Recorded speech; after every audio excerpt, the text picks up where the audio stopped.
जरा कल्पना करें, एक बिल्कुल आम संडे की सुबह है। एक ऐसी शादी जिसे 10 साल हो चुके हैं। दोनों आराम से बैठकर अपनी रेगुलर कॉफी पी रहे हैं। अचानक पत्नी कहती है कि उसे इस शादी से एक ब्रेक चाहिए। अब ऐसी सिचुएशन में ज्यादातर लोग क्या करते हैं? गुस्सा होते हैं या शायद रोने लगते हैं। लेकिन यहां ईथन बस हल्के से मुस्कुराता है और कहता है, take all the time you need, यानी जितना वक्त चाहिए आराम से ले लो। और फिर क्या होता है? उसी दोपहर डिवोर्स फाइल हो गया। आज के इस विश्लेषण में हम एक ऐसी कहानी पर चर्चा करने वाले हैं जो सच में माइंड ब्लोइंग है। ये कहानी सिर्फ एक डाइवोर्स की नहीं है, बल्कि एक जबरदस्त टकराव की है। एक तरफ है इमोशनल मैनिपुलेशन और दूसरी तरफ cold hard data driven operations management. जब कोई अपने साथी को एक बैकअप प्लान समझकर धोखा देने की कोशिश करता है ना, तो एक टोटली लॉजिकल दिमाग कैसे रिएक्ट करता है, ये देखना वाकई बहुत रोचक है। आइए इस नैरेटिव को डिटेल में समझते हैं। तो शुरुआत करते हैं chapter 1, the Sunday morning bomb. Ethan और मेगन की शादी को पूरे 10 साल हो चुके थे। हर संडे सुबह उनका एक फिक्स्ड रूटीन हुआ करता था, वही किचन टेबल, वही कॉफी मग्स। लेकिन उस एक संडे को मेगन ने एक पूरी रिहर्स्ड स्पीच देना शुरू किया। उसने कहा कि उसे अपने रिश्ते को फिगर आउट करने के लिए स्पेस चाहिए, कुछ हफ्तों या महीनों का ब्रेक। उसका टोन एकदम वैसा था जैसे वो किसी जिम की मेंबरशिप कैंसिल कर रही हो। अब दरअसल ईथन एक ऑपरेशंस मैनेजर है।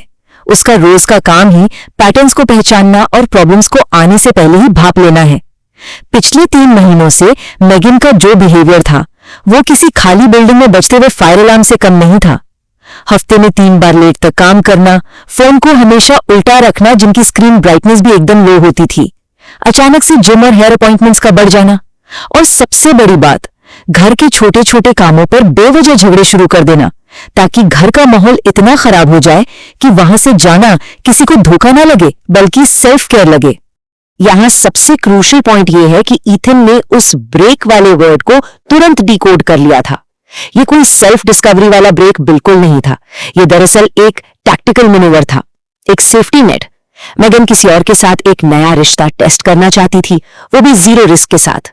प्लान ये था कि अगर नया रिश्ता ना चले तो एक सेफ्टी नेट की तरह ईथन तो घर पर मौजूद है ही। लेकिन यहां उसी वक्त यह फैसला हो चुका था कि कोई किसी का प्लान बी बनकर नहीं रहेगा। आगे बढ़ते हैं चैप्टर 2 पर, ऑपरेशंस मैनेजमेंट टेक्स इन। जैसे ही मेगन घर से निकली, ये सोचकर कि उसने एक बहुत ही अच्छी डील क्रैक कर ली है, ईथन के अंदर का जो इमोशनल स्विच था ना, वो पूरी तरह से ऑफ हो गया। ना कोई गुस्सा, ना कोई दुख, सिर्फ और सिर्फ एक एक्सट्रीम फोकस। मेगन अक्सर ईथन के ऑर्गेनाइज्ड नेचर का मजाक उड़ाते हुए उसे मिस्टर स्प्रेडशीट बुलाती थी। अब वही ऑपरेशंस मैनेजर की स्पीड और क्लिनिकल एफिशिएंसी पूरी तरह से एक्शन में थी। संडे दोपहर को उसने सारे फाइनेंशियल डॉक्यूमेंट्स गैदर किए। संडे शाम तक फाइंड माय फ्रेंड्स ऐप के जरिए यह कंफर्म हो गया कि मेगन अपने किसी दोस्त क्या नहीं बल्कि डायरेक्टली एक आदमी के घर पर है। फिर आता है मंडे। सुबह ठीक 9 बजे डिवोर्स अटॉर्नी केविन से मुलाकात हुई। ट्यूसडे सुबह 9:03 पर फॉर्मली डिवोर्स पिटीशन फाइल हो चुकी थी, और ठीक वेडनेसडे दोपहर को मेगन को उसके नए अफेयर पार्टनर ब्रैडली होल्ट के घर के दरवाजे पर डिवोर्स के पेपर सर्व कर दिए गए। इसे कहते हैं एब्सोल्यूट क्लिनिकल एफिशिएंसी। इसे एक अकेले एक्शन में पूरा का पूरा गेम पलट दिया। जिसे कुछ देर पहले तक एक टेम्पररी ब्रेक समझा जा रहा था, वो अब परमानेंट हो चुका था। जब ईथन का फोन ऑन हुआ तो वहां 23 मिस्ड कॉल्स और 15 मैसेजेस थे। सिर्फ 48 घंटे के अंदर ग्रीफ के सारे 5 स्टेजेस स्पीड रन हो रहे थे।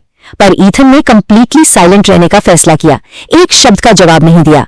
जब मेगन वापस घर आई तो वहां के ताले बदले जा चुके थे और उसकी सारी जिंदगी का सामान ठीक 14 बॉक्सेस में परफेक्टली पैक करके गैराज में रखा हुआ था। मिस्टर स्प्रेडशीट ने बहुत ही एफिशिएंटली उसकी एग्जिस्टेंस को घर से पैक कर दिया था। अब आता है chapter 3, the temporary support trap. करीब 3 हफ्ते बाद इस नैरेटिव में एक नया और थोड़ा एब्सर्ड मोड आता है, जब कोर्ट में टेम्पररी स्पाउसल सपोर्ट की डिमांड की जाती है। इस डिमांड की एब्सर्डिटी इन आंकड़ों से ही बिल्कुल साफ हो जाती है। जरा देखिए, ईथन की सैलरी थी $94,000 और मेगन की $87,000। दोनों लगभग एक बराबर कमाते थे। उनके कोई बच्चे भी नहीं थे, तो फाइनेंशियल डिपेंडेंसी का तो कोई सवाल ही पैदा नहीं होता। दोनों इंडिपेंडेंटली अपनी लाइफ आराम से लीड कर सकते थे। तो आखिर फैमिली कोर्ट से किस चीज की डिमांड हो रही थी? डिमांड आए पूरे $2000 पर मंथ की, और एक्सक्यूज क्या दिया गया? Transitional housing. मतलब कोई खुद अपनी मर्जी से अपना घर छोड़कर चुपचाप अपने अफेयर पार्टनर ब्रैडली होल्ट के घर में बिना कोई रेंट दिए रहने लगे, और अब कोर्ट से ये मांग की जा रही है कि उसका पति उसके नए बॉयफ्रेंड के घर में रहने का खर्चा उठाए। ये ऑडासिटी वाकई हैरान कर देने वाली थी, पर फैमिली कोर्ट की जज कैलोवे ने इस नॉनसेंस को एक सेकंड भी नहीं टिकने दिया। कोर्ट रूम का यह सीन सच में बहुत सैटिस्फाइंग था।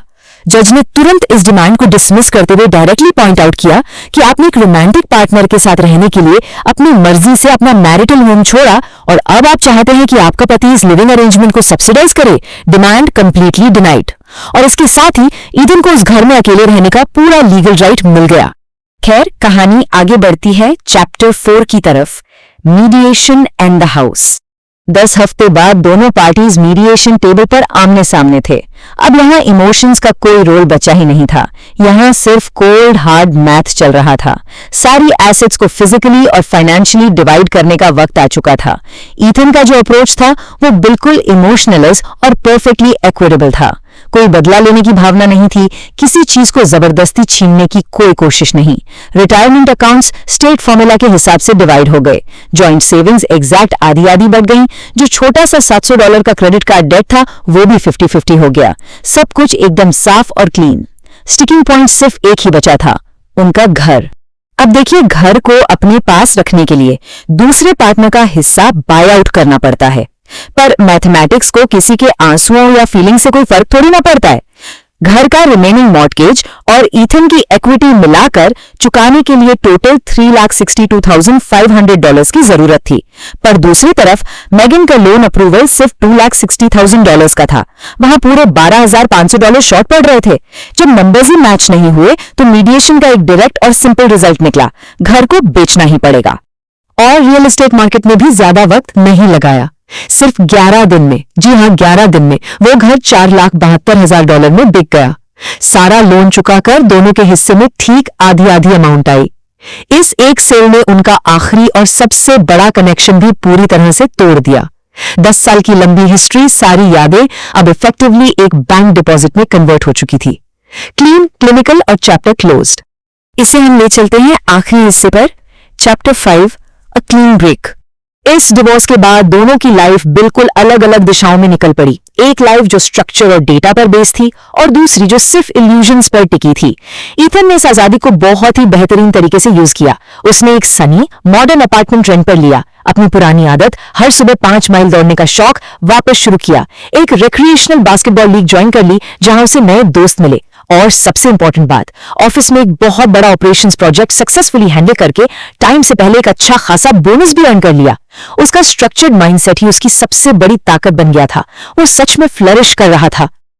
और दूसरी तरफ इल्यूजन्स का वो महल बहुत जल्दी टूट गया। जिसे एक एक्साइटिंग रिस्क समझा जा रहा था ना, वहां रियलिटी बुरी तरह से स्ट्राइक हुई। ब्रैडली ने बहुत जल्द मेगन को डंप कर दिया, क्योंकि अब उस रिश्ते में वो फॉरबिडन थ्रिल नहीं बचा था। नतीजा, मेगन को एक छोटे से स्टूडियो अपार्टमेंट में शिफ्ट होना पड़ा। काम से फोकस हटने की वजह से उसकी फार्मास्यूटिकल सेल्स की जॉब भी चली गई। और सबसे बुरी बात तब हुई जब उसने लोगों के सामने खुद को विक्टिम प्रूव करने की कोशिश की। तब सारे कॉमन फ्रेंड्स ने भी उससे दूरी बना ली। रियलिटी ने आखिरकार कैचअप कर ही लिया था। कुछ महीनों बाद एक दिन ईथन के फोन पर मेगन का एक टेक्स्ट आता है, एक अपॉलॉजी टेक्स्ट जिसमें माफी मांगी गई और लिखा था कि सब कुछ बहुत गलत हैंडल हुआ। अब ईथन ने वो टेक्स्ट 2 बार पढ़ा। ना तो कोई गुस्से वाला रिप्लाई टाइप किया, न ही उसे इग्नोर करके कोई एटीट्यूड दिखाया। उसने सिंपली वो मैसेज डिलीट कर दिया, क्योंकि उसका पास्ट उसके नए फ्यूचर को अब और डिस्ट्रैक्ट नहीं कर सकता था। इस पूरे इंसिडेंट पर उसका फाइनल असेसमेंट बिल्कुल शार्प था। She got her break, I got my freedom. तो ये कहानी एक बहुत ही जरूरी बिंदु को सामने लाती है। जब किसी रिश्ते का फाउंडेशन क्रैक होने लगे, जब धोखा सामने आ जाए, तो क्या उन बेवकूफी भरे इल्यूजन से चिपके रहना बेहतर है, या फिर एक ऑपरेशंस मैनेजर की तरह फैक्ट्स और डेटा को डायरेक्टली एनालाइज करके एक क्लीन ब्रेक लेना ज्यादा समझदारी है? ये सच में एक ऐसा सवाल है जो किसी को भी आत्ममंथन करने पर मजबूर कर सकता है। इस विश्लेषण का हिस्सा बनने के लिए धन्यवाद। आशा है कि इस नैरेटिव से एक नया पर्सपेक्टिव मिला होगा।